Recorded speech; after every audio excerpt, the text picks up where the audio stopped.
What's going on, guys? This is Kadarius Washington here, and I got a brief little sports rundown for you. I got a couple of topics that I want to share with y'all. First, I want to cover the Jimmy Butler situation going on. So, obviously, before the AD and Luca trade on Sunday, the biggest story of this NBA trade deadline was Jimmy Butler. Obviously, he wants out of the Heat. They suspended him indefinitely. And earlier last week, I believe, there was a report that the Warriors nixed a trade for Jimmy because he already told them that he wasn't going to sign an extension with them.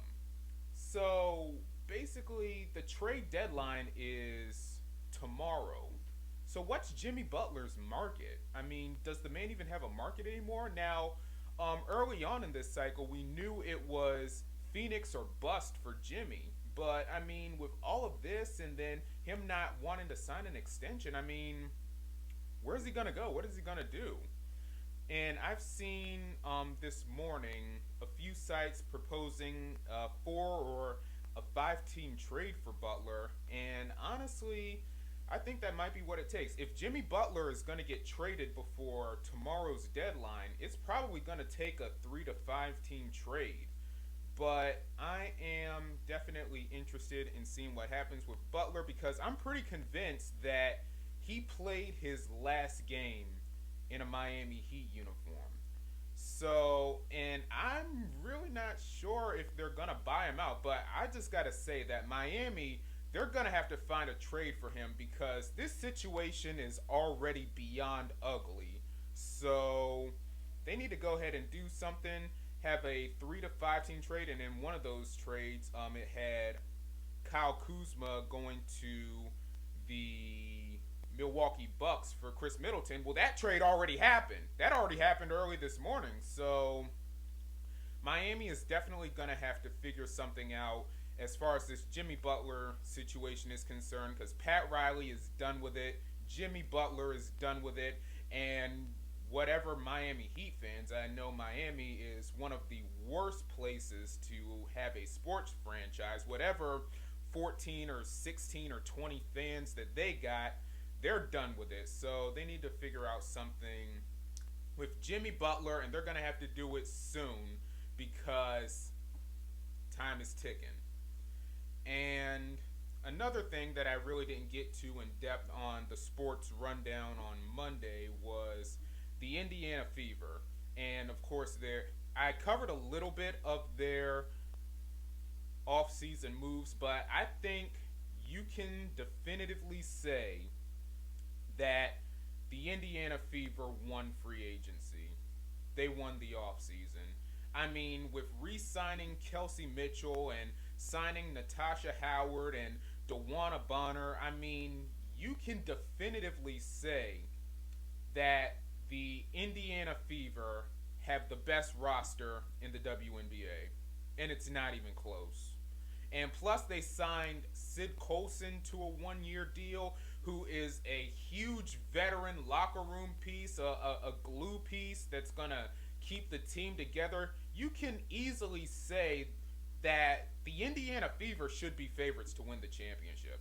I mean, I know there's a lot of hype and a lot of bandwagon with Caitlin Clark and blah, blah, blah, blah, blah, but you objectively have to say that the Indiana Fever right now are favorites to win the WNBA title. And when you look at the rosters and the moves made this offseason in the WNBA, when you look at the roster, here's how I rank them. I have Indiana number 1, then I have Minnesota, the Minnesota Lynx number 2, I have the Liberty 3, Phoenix I have number 4. I mean, yeah, I know that Satu Sabali has an injury history, and I know Alyssa Thomas right now is injured, but I don't know if it's going to matter that much. But if they're fully healthy, I think they're going to do some damage this year.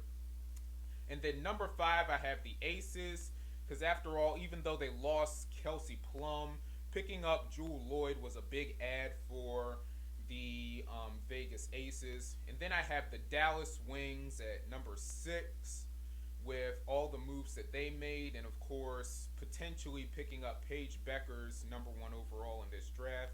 And then number 7, I have Atlanta.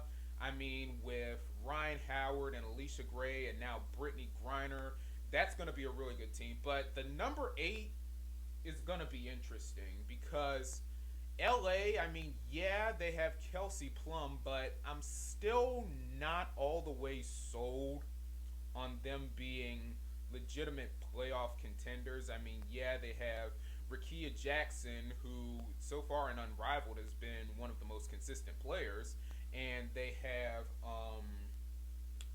Cameron Brink, who's coming back from injury. They have De'Erica Hamby, who I like, but I'm still not all the way sold.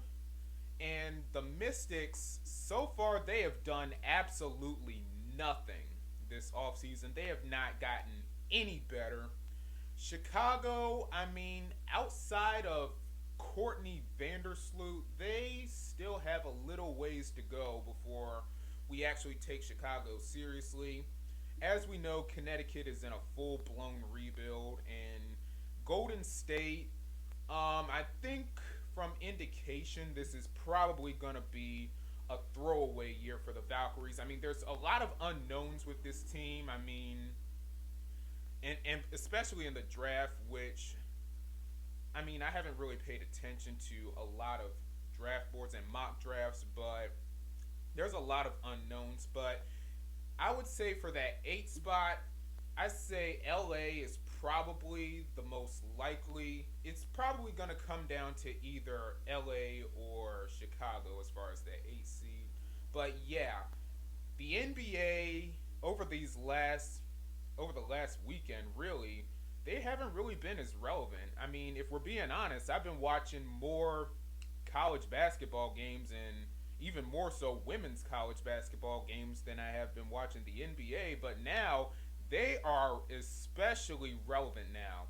Especially now since the Super Bowl is this Sunday and the NFL is about to go away. The NBA is about to get a lot of eyes. And this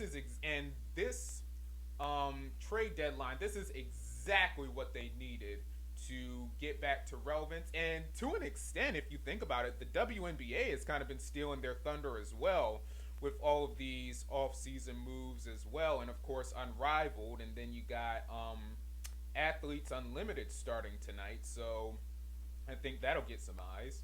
But nevertheless, those are a couple of stories that I wanted to cover. Be sure to like, comment, and subscribe to my channel. And follow me on Twitter at CW Talk Sports. That's CWTALKS Sports. And unless we get any big breaking news or I just have another sports story I want to cover, I will see y'all on the Sports Rundown this Monday as we recap the Super Bowl and the NBA trade deadline, as well as cover some of the big topics in all of this past week in sports. Good night, everyone.